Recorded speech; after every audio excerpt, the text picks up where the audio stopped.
Hello and welcome to the podcast portion of the infamous Magnetic Weasel. I am your host and narrator, Donald Tiber.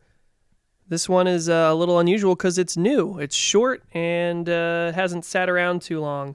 Did it for a contest. I'll talk more about that at the end. Spoiler alert, I fucking lost. And here it goes. It's called Harvard Smith and the Sleep Machine. Or Crushing Infinity, Permanent Death. Harvard Smith only half remembered what the embrace of a human being felt like. It was a distant memory, the glow of a fire across the tundra at night, with no way of approximating its distance. He was certain he had once had two parents, but only remembered the man. Sometimes he thought all the old films he spent all day with had merely seeded those archetypes of the nuclear family in his head, though he wasn't sure. The man had certainly been real once. The silver heart locket with his image in it was proof. The man had shown Harvard all types of things, like how to plug into the sleep machine, how to open supply drops, and what each type of siren meant. If it wasn't for that, Harvard would most likely be dead. He had seen what happens to people that can't open the boxes or have broken sleep machines, and they often don't last long. That's why he was shaking and stuttering on the day he opened his box and found nothing inside of it. No food, no water, no soap. An empty box. It must have been a mistake. But whose mistake? He waved the heart locket furiously in front of the latch again and again before processing that it was in fact open. Of course that wasn't the problem. The heart locket worked for everything. It opened his domicile, let him log into the internet, and turned on his sleep machine. The key wasn't the issue. The empty box was. Harvard wasn't aware of the history of the locket, but it was originally designed as a non-fungible token many years ago. As a unique signifier, it was a convenient way for families to store shared data and pass it down. This hub was useful for digital currency, emails, passwords, and even family scrapbooks. Fast forward several generations and it was taken for granted that these family artifacts were the keys to everything, including food and shelter. Looking around, he saw the other dozen people from his corner of the camp, but none of them seemed to have an empty box. Frank wasn't the nicest, but he was the oldest as far as anyone could tell. If anyone had advice, it would be him. Harvard approached in the typical manner with his eyes averted and his fingers splayed out at his side. Other approaches had been known to incite violence. "Frank," he said hurriedly, ever see empty box before?" Despite spending most of their day watching films and therefore being immersed in mock human interactions, all the humans at the camp were very cold and awkward with one another. They fled from the outside world into their 20-square-foot bunkers to drown out the sirens, robotic guard dogs, and the shame of one another. All of them lacked the ability to share their pain in a therapeutic way. Their longing for affection wasn't completely satiated by the familiar faces of their favorite actors, yet it had become the devil that they knew. A damp blanket on a cool night, but a blanket still. Frank briefly and angrily looked toward Harvard and stopped, half afraid because he would have made eye contact if Harvard was looking up, and half surprised that anyone would speak to him now, right after the supply drop. The black birds had just left and their whirring was still audible. The violent wind was both a trigger for feelings of love and horror. What? No, never. Harvard felt terrible making his problems Frank's. He desperately wished he was strong enough to buttress the situation on his own. The birds won't return soon. Water, please? He gently raised a hand toward Frank, who was actively leaning away from him. Frank slapped Harvard's hand in a knee-jerk reaction that confused the fight or flight from thousands of years of scarcity with the perceived threat of foregoing a social nicety. Embarrassed but unsure how to correct the situation, Frank took a loaf of bread and 2 water bottles out of his box and tossed them toward Harvard before stumbling back into his bunker. Harvard dropped to his knees and looked out past the fences at the green-tinged sky. Camp was cold most of the year, and that day was no exception. He felt so many conflicting things.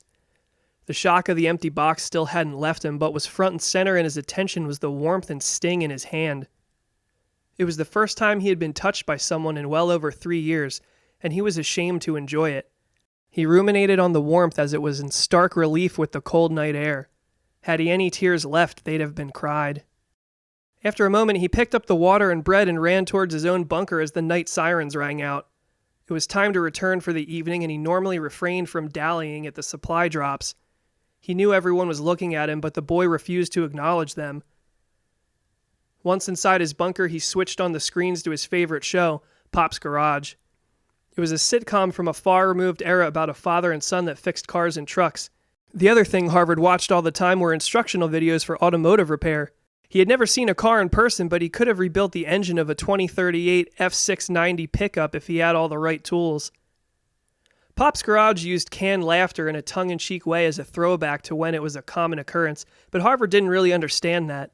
He was too removed from the cultural context of the things he enjoyed. He barely understood the colloquialisms, let alone the puns, but something about the show's cadence and characters comforted him, and he needed it more than ever after the box and the sirens. He looked at the water, but he knew he'd have to go without it until he couldn't stand it anymore. He thought about the man who had taught him to use the locket and boxes and somehow felt like he had let him down.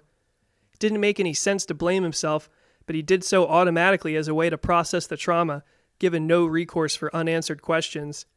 The audience's laughter interrupted his thoughts but felt like a lullaby.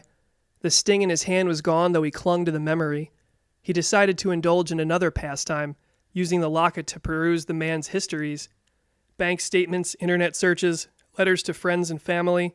Most things were preserved forever in a private database accessible with the locket. Harvard used a portable kiosk so that he could keep Pop's Garage going on the wall. The boy was compelled to do something he didn't often allow himself, and that was looking at pictures and letters from who was most probably his mother. He knew wars were going on when he was little, and he and the man had got separated from her. Occasionally he'd have glimpses of real memories, but they frightened him more than they sparked his wonder.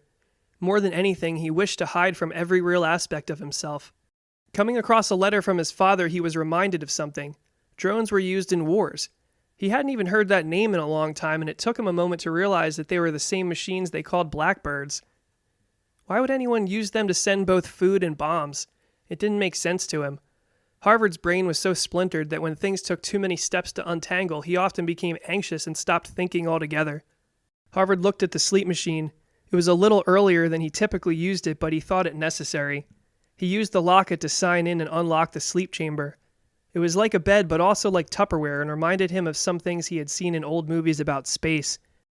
It cost 50 credits to unlock, but he'd earned that much per hour of sleep, and he thought that was pretty fair. Sleep set in quickly and brought the only true relief anyone in the camp knew. Sure, the shows were fine, they distracted well enough, but they were still a constant reminder of their own failures and inabilities. Sleep was different. It was nothing. Harvard thought briefly about where he went when he wasn't awake. The thought, existing with no sounding boards and no prospective answers, was terrifying. Thankfully, the blackness set in. A headache jolted Harvard awake, and he was surprised to see that it was 3 hours before his sleep timer was supposed to go off. Worse, it seemed all the lights were out. He removed the stickers of his temples and lifted up the hatch of the sleep chamber. Nervously, he made his way to the door and opened it a crack after using the locket to unlock the locks.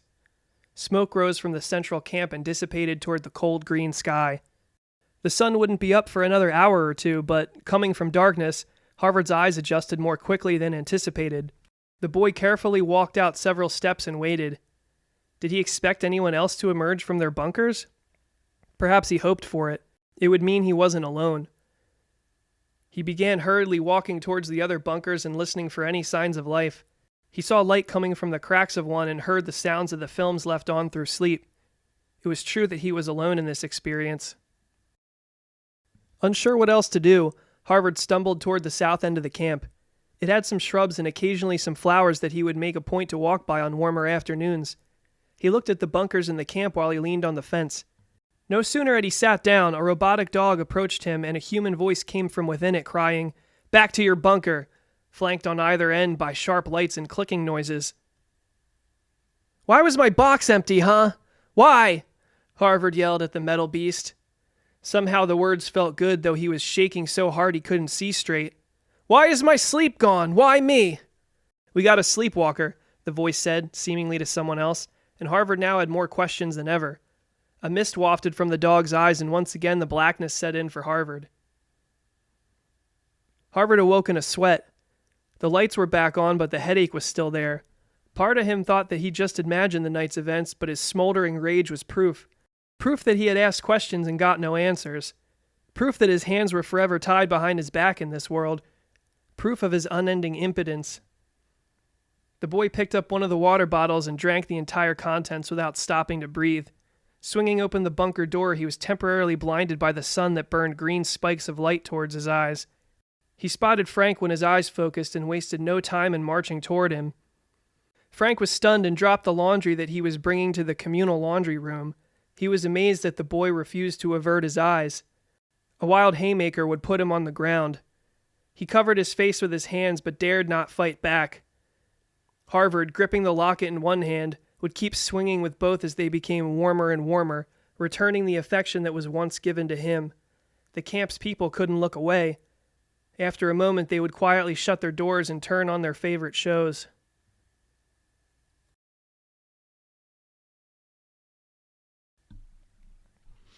Okay, so short and sweet, I wrote that for a contest from a suggestion that a friend gave me. And I will probably keep doing those types of things, because to me it's kind of like school. You know, you have an objective. When I sit there and try to come up with anything with no parameters, doesn't really get that far sometimes. But having a direction and rules to try to break are important.